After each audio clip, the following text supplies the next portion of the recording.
Saudara, cuaca buruk yang terjadi sejak sepekan terakhir menyebabkan sejumlah desa di 2 kecamatan di Aceh Timur kembali terendam banjir. Beginilah terlihat dari video amatir yang dikirim oleh petugas Badan Penanggulangan Bencana Daerah atau BPBD Aceh Timur, tampak sejumlah pemukiman warga terendam banjir. Kepala Pelaksana BPBD Aceh Timur saat dihubungi TVRI Aceh melalui pesan singkat mengatakan bahwa banjir merendam 2 kecamatan, yakni Kecamatan Indramakmu dan Pantai Bidari.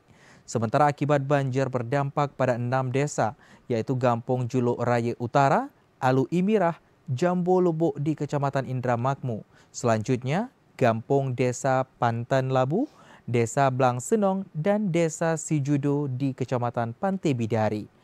Disebutkan ketinggian banjir rata-rata mencapai 50 hingga 70 cm.